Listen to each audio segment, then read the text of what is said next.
Μου σου πούμε, Κύριε Ιησού Χριστέ, ελέησόν, Παναγία Θεοτό και βοήθου. Αυτά τα δύο ματά μπορεί να σου πει πέρα και πέρα. Κύριε Ιησού Χριστέ, ελέησόν, Παναγία Θεοτό και σώθεν. Όταν αυτό το κάνουμε εμείς όλοι, οπωσδήποτε θα σωθούμε. Να μην το αφήσετε αυτή την προσευχούλα. Είναι απλίτσα, αλλά θα έκανε έτσι ο Χριστός, γιατί τώρα δεν μπορούμε να σηκώσουμε πολλά πράγματα σαν τους παλιούς. Και λέω, αυτός και ένα μικρότερο. Και τελικά πνευματικός από τους παλιούς. Λοιπόν, και ήρθε σε επαφή με τον Θεό.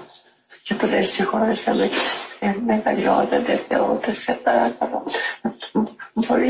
Μπορείς να μας φτάσει μέχρι τα λεπτά 8, 9, 10 σώντονε. Πρώτα ήταν για κόλαση.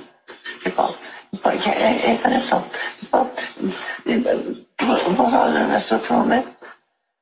Ναι, είσαι. Μπορώ να πω και κάτι άλλο. Πες.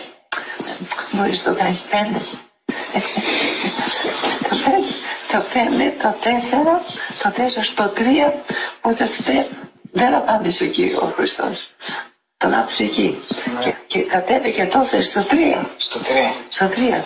Λοιπόν, ήταν ένας πολύ ενάρετος άνθρωπος. Αυτοί οι παλιοί που κάνανε αυτά. Και ο Κύριος κατέβαινε. Λοιπόν, και τώρα μας κρατάει στο 3. Άμα περάσει καιρός και κινδυνεύουμε και πει αυτός και δεν πεθάνει, δεν πάμε στο 3. Ναι, στο 2.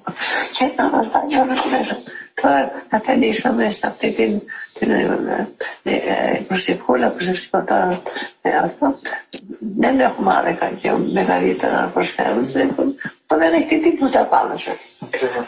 Πρέπει να ταπεινωθούμε, να μελετάμε, να προσευχόμαστε ότι με το παραμικρό Κύριε Ιησού Χριστέ, ελέησόν, Κύριε Ιησού Αγία Θεοτό και βοήθουμε να κοιμάται και άμα ξυπνήσει Κύριε Ιησού Χριστέ, Κύριε Ιησού, και στον δρόμο και όποτε όλη την ευχή, αυτή η προσευχή θα γίνεται θυσία